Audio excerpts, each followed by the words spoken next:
This is Time Signatures with Jim Ervin, a podcast and radio program presented by the Capital Area Blues Society in Lansing, Michigan. Driving up and down these Michigan roads, yeah. And now, here he is, your host, Jim Ervin. Baby, I'm home. Well, hey, welcome everybody. I am Jim Ervin, and this is Time Signatures. It's Summer Blues Festival time, and I recently learned of a band that I just had to talk to. I'm always learning, always listening, and always expanding my music collection. So when I heard these guys, it was an absolute no-brainer. American blues scene calls them, quote, a thunderstorm of original blues music, and Rock and Blues Muse states, a creative force in modern blues. The Milwaukee-based quintet smokes, smolders, and burns like a swig of good whiskey, and they're known for their strong brew of tough original blues and hard-hitting live shows. Now, it's not like they're new to this blues scene. No, indeed. In fact, they've been out there on the circuit for over 22 years, and they recently released their 7th studio recording, Testifyin', which I understand was an EP last year. Enough of my chatter. Let's welcome lead vocalist Jeff Taylor, or JT, and guitarist Jeff Shroedl, 2 of the 5 better known as Blind Pig recording artists, Altered 5 Blues Band. Pull up a chair, guys, and welcome to Time Signatures. How are you? Good. How are you? Great, man. Great. I appreciate your good. time. And so here's the rule. Whenever, like I said earlier, whenever the two of you, when there's 2 people here, please feel free to bounce off of each other with your answers. I mean, you guys let's get the most out of this opportunity. So JT, let's start with you, man. Okay. Just talk about your earliest memories of music, would you please? My earliest memories of music, especially blues, was my mother's house cleaning music. Weekends, so it was all Bobby Blue Bland, B.B. King. Yeah. Saturday, all day Sunday. And so, that was my upbringing. I mean, since I was 3-4 years old. So that's my earliest memory of it. As far as, I did the normal. I was in marching band in high school and then sang in the choir and, all of that stuff. And then, went to university and I was a trumpeter for a long time. And, singing was kind of like a secondary thing. But once I got out of school and started playing in bands, sang backup for a long time for a lot of female singers, actually. Okay. And then, ran into these guys and then, rest is history. Right. How about you, Jeff? Yeah, just kind of a gumbo of all kinds of music, growing up. I'm a guitar player.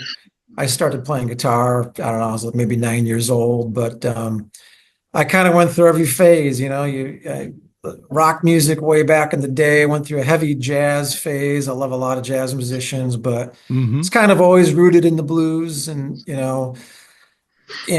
certainly have studied that and just kind of really everybody. But, the rock blues guys, the Hendrix and the Stevie Rays all the way back to, whatever, the jazz blues guys. And, and of course, we're huge fans of the current scene and know a lot of people and respect kind of everyone. So, but yeah, I started as a guitar player and, eventually got into other things and certainly songwriting and this and that. But yeah, this band's been going since Jeff, 2002. I mean, we're 20 almost, I guess, 23 years and we've been kind of around. So a lot of albums and we've kind of I think that's one of the strengths of the band is we have so many different influences and sounds and styles between the 5 members. The other guys being Mark Salveson on bass, Alan Arbor on drums, and Steve Hubler on keys. Okay. Now I have to hear the story. How did this band come together?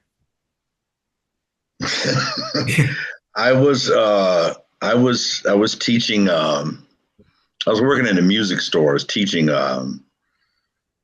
piano to kids on the weekends. Okay. And a mutual friend of ours named Chris Kringle said, "Hey man, I know a couple guys that are looking for a guy."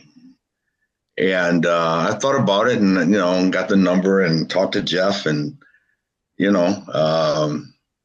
that was pretty much it. We did one little introduction thing. I sang a little bit, and they told me, "Don't call us, we'll call you." And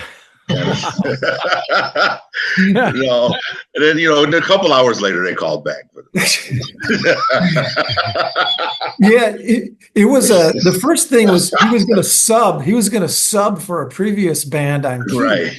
And I think that gig fell through, but JT said, I sing too. So then I'm like, well shoot, so yeah, it was and man, we spent a long time just trying to figure out what we wanted to do, and it took us a lot longer to figure out what we're good at. It took us, several years, seriously, to, we're playing gigs, but we didn't really find what we're doing until we started writing songs, and then we kind of found our own voice. Okay. But yeah.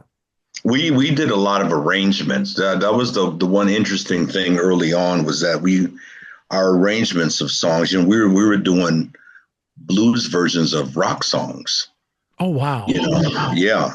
And that's kind of how we started out. And then, so we had arrangements, and it wasn't like, hey, let's just play the record like the record. We didn't do that. And we were in the basement for almost 2 years before we played a gig. So really, it was like, what was it about, Jeff? 16 months, 18 months, something like that. Yeah. And it was just putting the songs together and then doing the arrangements. Yeah. So is this the same? Yeah. I'm sorry, go ahead. I said that's partly where the Altered 5 came from, as we were messing with tunes quite a bit. And our first record was called Bluesified. It has all covers on it. But sorry, Jim, you were going to ask the original members or something like that? Well, yeah, I was going to ask, is this the same iteration of Altered 5 that started out all those years ago? Pretty close. Yeah. Steve was the original keyboard player who's with us now. For a time, he was out of the band a little bit, and Raymond Tevage was in the band, and he sadly passed away a year ago. And Al joined on drums maybe in 2017 or so. So yeah, okay. For the most part, it's the same group. And yeah, we've been kicking it for a long time. Now, look, I guess you could call me late to the party because it seems like I'm always learning about new bands, and you guys are no exception. I don't mind telling you that I have become a big fan already over the last week since I found your music. And I believe in being honest here, okay? But I dig your music. I appreciate music that makes me feel, and your band does that on a regular basis when I listen. So good on you guys for that. No, thank you. Yeah, man. Glad you found us. Now, there's something infectious about your sound, okay? I mean, really. I've been listening to your Charmed and Dangerous and 10,000 Watts albums, and I absolutely want more. I listened to the 20th anniversary today, and I was like, I've not found a song that I haven't enjoyed on these albums. And it blows my mind because, usually I'll hear 5 or 6 songs in an album that really flip my trigger. But your sound is solidly in the blues neighborhood, but you also include a healthy dose of soul, a bit of R&B, maybe some funky notes. Am I missing anything? I think the thing is that it's our process, right? It's our songwriting process. Jeff is a principal songwriter of the band. All the other guys, myself included, we write songs as well. And I like it's a democratic process, and we've been doing this for years. Jeff will call and say, hey, you got any ideas, or I got any ideas? Listen to this whole thing, and it starts just like we just grow the songs, and it takes a while, and we've learned to be patient with that, and to if anybody has some input to really allow individuals to have some kind of ownership of what's going on as a collective. And that's where you get all those different elements from. And just the other week, we spent a lot of time in rehearsal. Hey, listen, I got an idea. Let's try this. Let's try that. Jeff's a riff guy, right? So, these guitar riffs and things like that, and putting all of that together. That's been our process for, the last, 10, 15 years. So that's why you get all those elements in there, is because that's kind of, that's what we've been doing for quite a while now. I have to tell you, it's a lot of fun to listen to your music, because you never know where it's going to go. But it always seems to be a fun ride.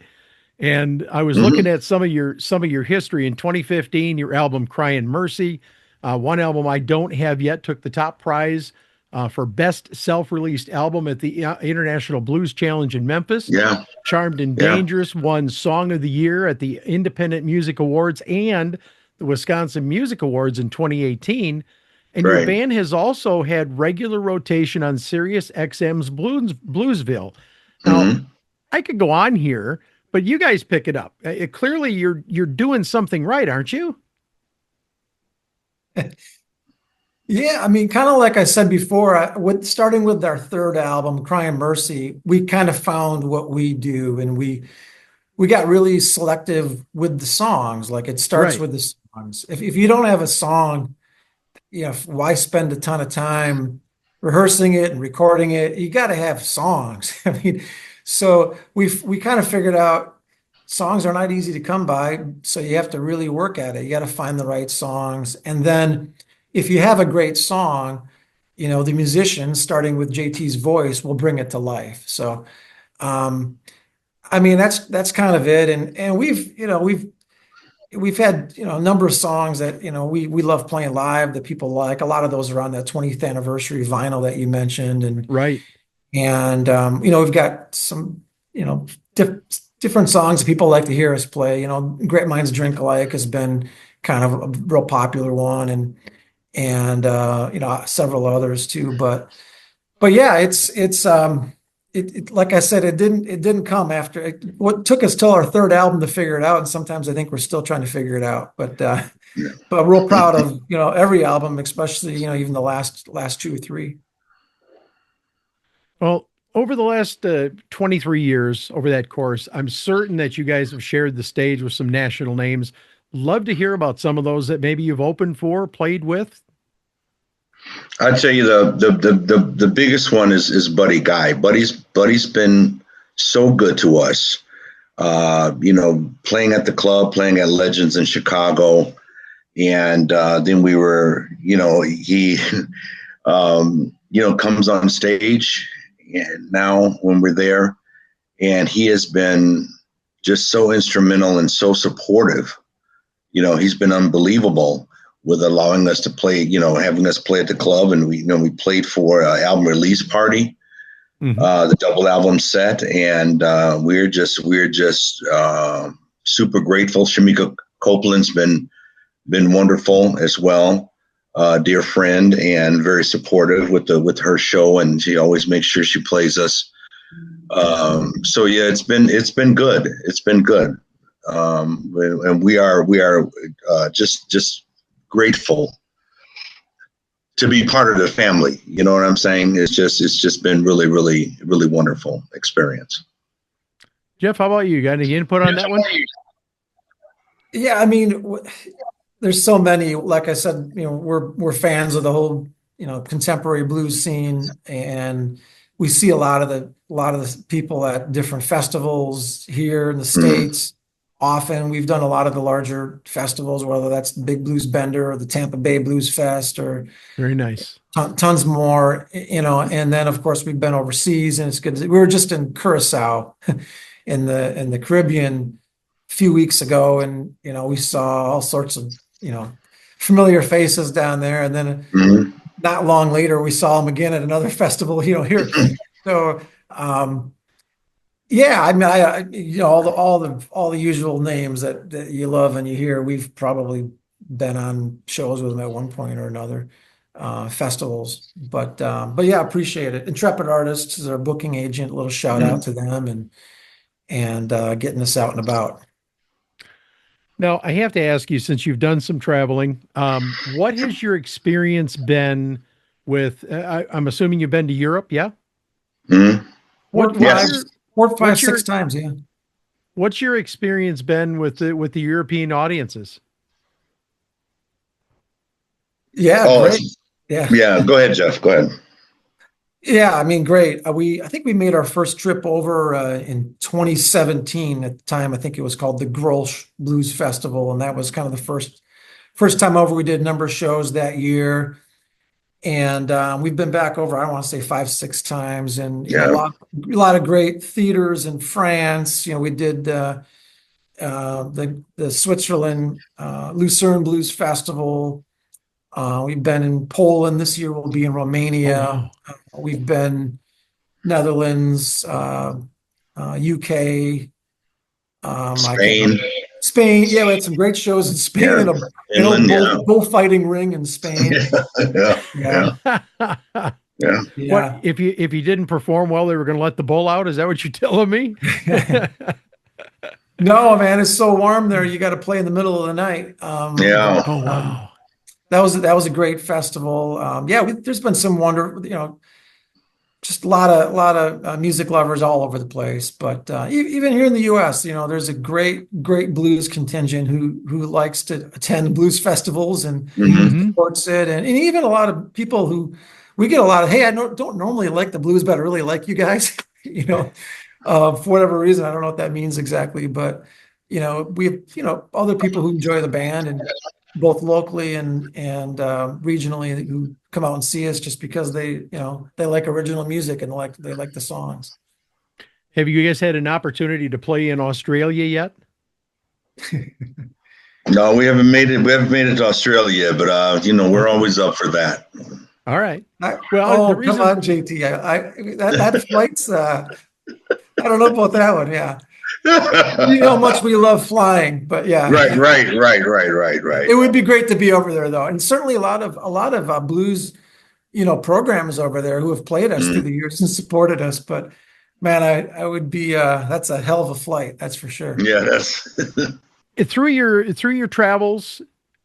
Each of you, give me your favorite gig that you've ever done. Is there a specific place in the world, a concert that you played, a blues festival, or maybe a blues act that you really enjoyed playing with? Give me your favorite story. My favorite blues story for me was the North Dakota Blues Festival, right? And it took place at the North Dakota State Baseball Stadium, and a 10-hour drive, right? 105 degrees. And we had never really played in front of a crowd that big. It was probably about 7,000 people. And the entire infield was covered with bodies. And I think we only played about 40 minutes. We had a sub keyboard player from Minneapolis. Everybody's hot. And we're all getting there, and I was the first one there, and I didn't realize the guy comes with the golf cart right from the parking lot, and he takes me into the stadium through the dugout doors. You open the dugout doors, right? And he drives this buggy in, and the people are going, ah, and I'm looking around like, who are they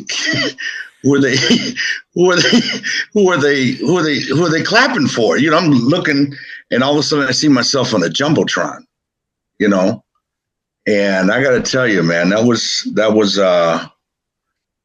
one of those moments where I was thinking, I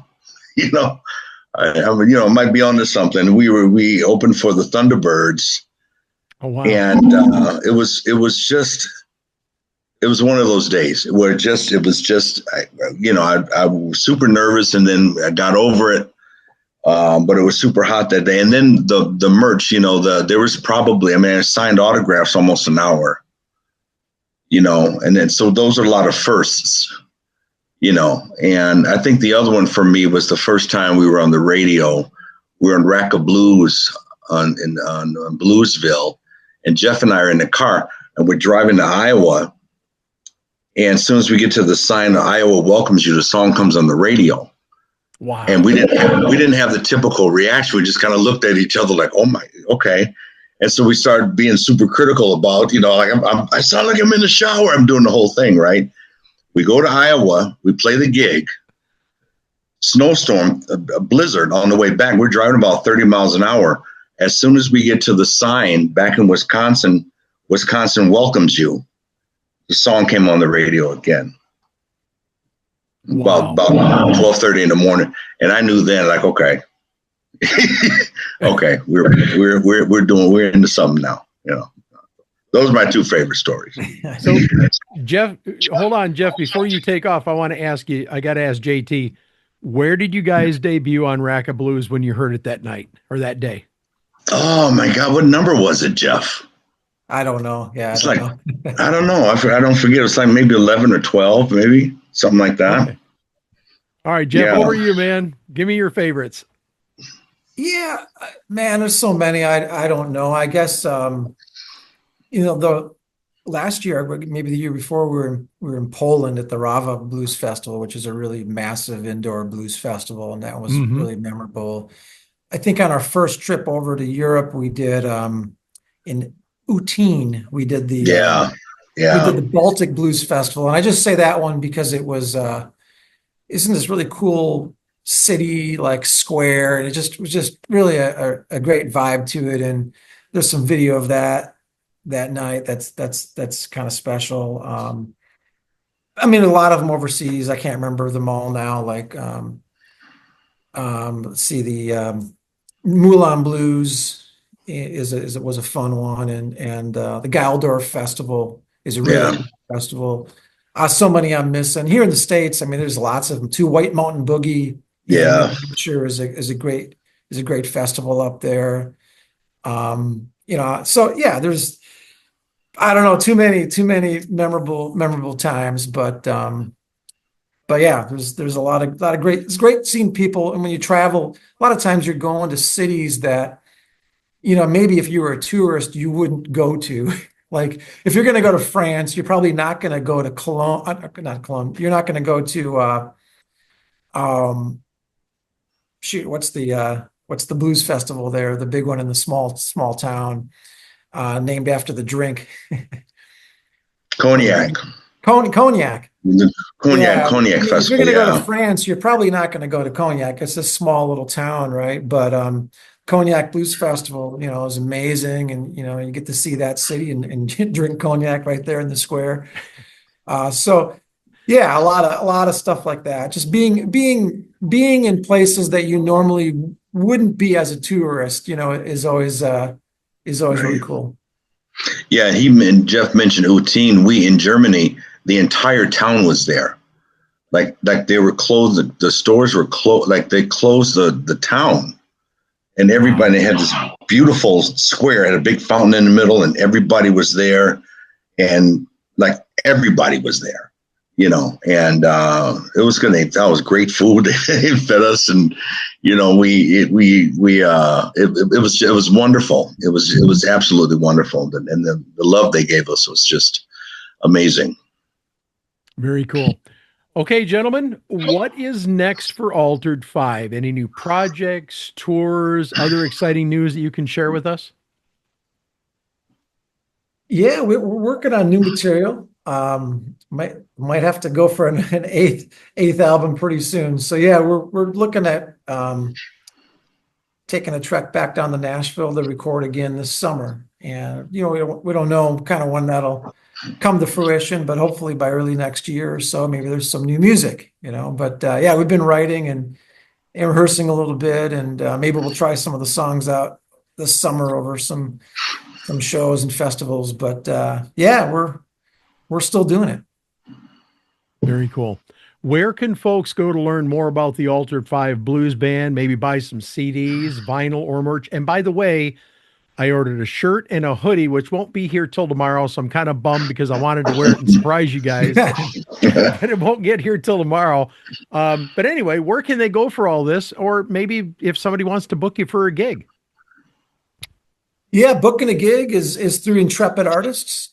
And you can find all that on our website, altered5.com. If you hit the contact button, I think there's our link over to Intrepid Artists, and you can link to merch. You can link, vinyl, CDs, all really through our website, and our show calendar is up there, and all that good stuff. Very good. Well, now that you've been here, here's my offer to you. As with all of my guests, you have an open invite to come back anytime you guys have news to share and you need an outlet to get it done. You got a new album? Call me. You got a tour? Call me. My door is open to you guys. And thank you from the bottom of my heart so much for joining me today on Time Signatures. I appreciate you both. Oh, thank you so much for having us. Really, really appreciate it. Thank you. Yeah, man. Thanks so much for the coverage, for all you're doing, and appreciate it. And yes, we will be back. We'll hit you up for some coverage of the new record, and we'll get you an advance copy so you can enjoy that. But in the meantime, you got to get the other records if you don't have them yet. I forget which ones. Holler, If You Hear Me, and 10,000 Watts. Yeah. Yep, I've got 4 of them, so I need to get the other 3. But I promise you, I mean, listen, I believe in supporting the artist. Okay. I don't just talk about it. I don't go out there and stream. I buy first, I stream later. And that's what I did with your albums, as I actually went and downloaded a couple off of Amazon so I could get the digital downloads and use them. Because one of the things I like to do when I'm preparing for an interview is immerse myself into the music of the people that I'm going to be talking to. And it really gets me into the mood, for the interview in itself. So again, thank you very much for coming and joining us. And I look forward to chatting with you all again. Okay. All right. Thanks a lot, Jim. Appreciate it. Thank you. Got it. Very Man. good. Hang tight for a minute. As this episode comes to a close, I want to tell you all about the VFW National Home, which is located just about 30 miles southwest of my current location in Eaton Rapids, Michigan. The VFW National Home assists military, veterans, and their families with children by creating a foundation of services and resources to achieve their personal and family goals in order to move forward in a positive, safe, and healthy environment.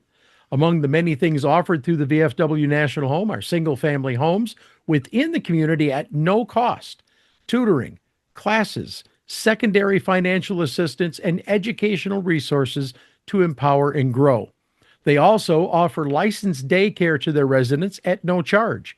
Visit VFW National Home today VFWNationalHome.org today, and you can learn more there and also make a tax-deductible donation. And as always, thank you so much for your consideration. And that wraps up this edition of Time Signatures. Once again, my thanks to JT and also Jeff Shroedl, but also to you, for without you, none of this would be possible. Jim Ervin reminding you, keeping the blues alive is everyone's responsibility, but preserving the history of the blues, one story at a time, that's my mission. Until next time, so long, everybody.